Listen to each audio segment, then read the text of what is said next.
السلام علیکم ناظرین، میں آپ کا میزبان محمد انس۔ آج ہم مطالعہ کریں گے 10ویں جماعت کی درسی کتاب نوائے اردو کے سبق نمبر 1 کے مصنف راجندر سنگھ بیدی کا، کہ راجندر سنگھ بیدی کون تھے، کہاں پیدا ہوئے۔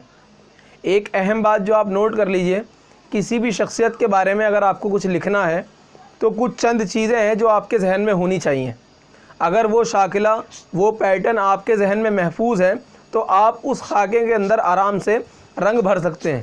مثال کے طور پر کسی بھی شخصیت کے جب ہم لکھیں گے تو ان کی پیدائش کہاں ہوئی، ان کا بچپن کہاں گزرا، ابتدائی تعلیم کہاں حاصل کی، اعلیٰ تعلیم کے لیے کہاں چلے گئے، اس کے علاوہ انہوں نے کہاں کہاں اپنی خدمات انجام دیں، کون کون سی اہم کتابیں ہیں جو انہوں نے لکھی، اور کہاں پر ان کا پھر انتقال ہوا اور کہاں انہوں نے اپنی زندگی کی آخری سانسیں لیں۔ یہ کچھ پیٹرن ہے، یہ ایک شاکلہ ہے، یہ ایک اسکیچ ہے جس کے اندر ہمیں ہر شخصیت کے اعتبار سے رنگ بھرنے ہوتے ہیں۔ آج ہم مطالعہ کر رہے ہیں راجندر سنگھ بیدی کا، جو 10ویں کلاس کے پہلے سبق کے مصنف ہیں۔ آئیے معلوم کرتے ہیں کہ ان کے بارے میں کیا کتاب میں دیا گیا ہے۔ راجندر سنگھ بیدی تحصیل ڈسکہ، ضلع سیالکوٹ میں پیدا ہوئے۔ ابتدائی تعلیم کے بعد لاہور آ گئے۔ میں نے بتایا تھا کہ ایک شخص پیدائش ہوئی ہے، پیدائش کے بعد وہ کہیں نہ کہیں گیا ہے، کہیں نہ کہیں ابتدائی تعلیم حاصل کی ہے۔ تو یہاں بتایا گیا کہ ضلع سیالکوٹ کے اندر تحصیل ڈسکہ میں ان کی پیدائش ہوئی اور ابتدائی تعلیم کے بعد وہ لاہور آ گئے۔ 1932 میں طالب علمی کے زمانے میں انگریزی، اردو، پنجابی میں نظمیں اور کہانیاں لکھنے لگے۔ کچھ مدت بعد پوسٹ آفس لاہور میں کلرک ہو گئے۔ کچھ وقت گزرا، تعلیم کے بعد ایک پوسٹ آفس کے اندر وہ کلرک کی حیثیت سے کام کرنے لگے۔ 1943 میں ڈاک خانے کی ملازمت سے مستعفی ہو کر مرکزی حکومت کی پبلسٹی ڈپارٹمنٹ میں کام کیا اور اس کے بعد آل انڈیا ریڈیو اسٹیشن میں بحیثیت اسٹاف آرٹسٹ کے کام کرنے لگے۔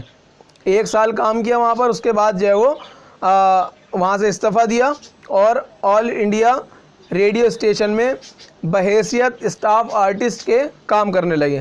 1948 میں جموں ریڈیو اسٹیشن کے ڈائریکٹر بنائے گئے، لیکن ایک ہی سال میں استعفیٰ دے کر بمبئی چلے آئے۔ 1 سال کام کیا اور اس کے بعد اپنے شوقیہ کام کرنے کے لیے کہ مجھے کیا کرنا ہے، کیا میرا فیوچر اچھا زیادہ رہے گا، اس کام کرنے کے لیے وہ ممبئی آ گئے۔ ممبئی میں انہوں نے فلموں کے لیے لکھا۔ ان کے افسانوں کے 6 مجموعے شائع ہوئے ہیں۔ انہوں نے افسانے لکھے ہیں، اس کے 6 مجموعے ہیں، جس کے اندر دانا و نام، گرہن آزادی سے پہلے شائع ہو چکے تھے۔ کوکھ جلی، اپنے دکھ مجھے دے دو، ہاتھ ہمارے قلم ہوئے، مکتی بودھ آزادی کے بعد منظر عام پر آئے۔ یہ 6 مجموعے تھے جو ان کے الگ الگ وقتوں میں چھپے اور شائع ہوئے۔ ڈراموں کے 2 مجموعے، انہوں نے افسانوں کے ساتھ ساتھ ڈرامے بھی لکھے۔ 2 مجموعے کون کون سے ہیں؟ بے جان چیزیں اور 7 کھیل۔ بے جان چیزیں 1943 میں انہوں نے ڈرامہ لکھا اور 7 کھیل 1946 کے اندر۔ راجندر سنگھ بیدی کا ناولٹ ایک چادر میلی سی 1962 کی تصانیف میں سب سے زیادہ مشہور ہوا۔ جو انہوں نے ایک ناول لکھا ایک چادر میلی سی، وہ بہت زیادہ مشہور ہوا۔ راجندر سنگھ بیدی نے کچھ فلمیں بھی بنائیں جن میں دستک خاصی مشہور ہے۔ ایک فلم ہے دستک، غالباً آپ نے دیکھی ہو۔ اگر آپ نے فلموں کا شوق رکھا ہو تو راجندر سنگھ بیدی نے وہ فلم بنائی جس کا نام تھا دستک، اور جو بہت ہی زیادہ مشہور ہوئی اور ہٹ ہوئی۔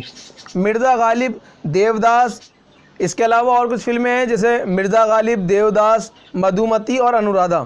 ان میں بیدی کے مکالمے یعنی ڈائلاگز جو ہیں بہت مشہور ہوئے۔ یہ کچھ چند فلمیں ہیں جن کے اندر بیدی نے جو ڈائلاگز لکھے تھے، جو مکالمے لکھے تھے، وہ بہت زیادہ لوگوں کو پسند آئے اور وہ بہت زیادہ مشہور ہوئے۔ بیدی کے افسانوں میں ایک ہمدرد انسان کی نرمی اور دردمندی پائی جاتی ہے۔ ان کے افسانے ہمدردی اور نرمی سے متعلق ہوتے ہیں۔ ان کے خصوصیت یہ ہے کہ اس کے اندر نرمی بھی پائی جاتی ہے اور دردمندی بھی پائی جاتی ہے۔ وہ ہر چیز کو گہری نظر سے دیکھتے ہیں۔ بیدی نے افسانوں میں نئی تشبیہیں، نئے استعارے اور کنائے وضع کیے ہیں۔ ان کی تحریر اور ان کی کارکردگی میں یہ چیز شامل ہے کہ ان کے اندر تشبیہات ہوتی ہیں، ایک دوسرے کی چیز کو تشبیہ دی جاتی ہے، استعارے سے کام لیا گیا ہے اور کنائے وضع کیے ہیں۔ یہ ان کی تصانیف کی کچھ خاص چیزیں ہیں۔ تو آج ہم نے جانا راجندر سنگھ بیدی کے بارے میں کہ 1915 میں ان کی پیدائش اور 1984 میں ان کا انتقال ہوا۔ کئی فلموں کے لیے انہوں نے مکالمے لکھے، 6 ان کے جو ہے افسانوں کے مجموعے شائع ہوئے، 2 ان کے ڈرامے لکھے گئے اور الگ الگ جگہوں پر انہوں نے کام بھی کیا۔ امید ہے آپ کو یہ مختصر سی ویڈیو پسند آئی ہوگی۔ اگر ویڈیو پسند آئی ہو تو لائک کیجئے، اپنے دوستوں کے ساتھ شیئر کیجئے اور ہمارا چینل سبسکرائب ضرور کیجئے تاکہ ہر نئی آنے والی ویڈیو سے آپ فیضیاب ہو سکیں، اس سے فائدہ اٹھا سکیں۔